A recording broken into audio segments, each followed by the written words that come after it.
اپنے بزرگ کو سجدہ کر لیا تم نے، ایک سجدہ کیا، توبہ کیے بغیر مر گیا اور زندگی بھر اللہ کے لیے نماز پڑھتے رہے، کبھی جنت میں نہیں جائے گا، کبھی جہنم سے نہیں نکلے گا۔ اللہ کے گھر میں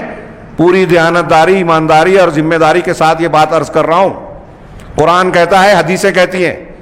قرآن و حدیث اور تمام پیغمبروں کی تعلیمات کا بالکل مقتضا اور خلاصہ، نچوڑ اور واضح پیغام ہے کہ کچھ بھی شرک اکبر اگر آپ نے کیا، شرک اکبر تھوڑا سا بھی، عبادات کا کوئی معاملہ، جیسے سمجھ لیجئے ایک آدمی نماز پڑھ رہا ہے، اللہ کے لیے نماز پڑھتا ہے، اب نماز میں سجدہ رکوع ہو رہا ہے، کسی نے رکوع کیا، آج کل کئی کلپ میں نے دیکھی پیر صاحبان کی، بیٹھے ہوئے ہیں اور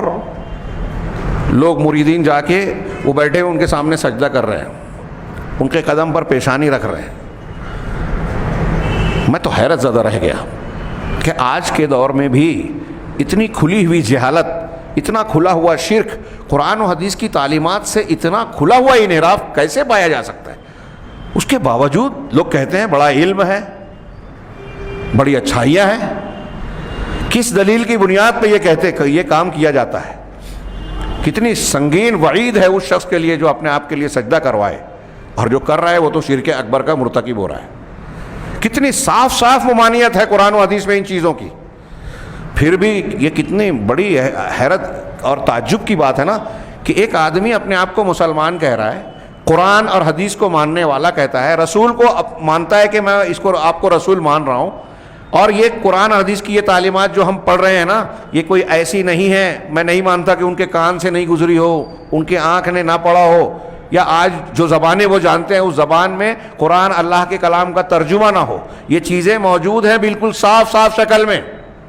اور اتنا ہی نہیں، علماء کرام کے خطابات، بیانات، مواعظ اور خطبات یہ بھی ردود کے موجود ہیں، ان چیزوں کو کھلا کھلا شرک کہنے والے، پھر بھی لوگ غور نہیں کرتے اور اتنے واضح شرک میں مبتلا ہیں۔ ان کے ساتھ ساتھ میں تو اس بات سے ڈرتا ہوں واللہ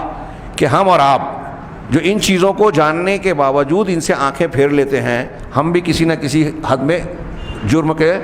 اس جرم کے کسی نہ کسی حد میں مجرم ہو جاتے ہیں کہ ہمارا یہ حق ہے کہ ہم جانتے ہیں کہ جب یہ شرک ہے تو لوگوں کو بتائیں، پہنچائیں کہ تم سب سے بڑی گمراہی میں مبتلا ہو۔ اپنے بزرگ کو سجدہ کر لیا تم نے، ایک سجدہ کیا، توبہ کیے بغیر مر گیا اور زندگی بھر اللہ کے لیے نماز پڑھتے رہے، کبھی جنت میں نہیں جائے گا، کبھی جہنم سے نہیں نکلے گا۔ اللہ کے گھر میں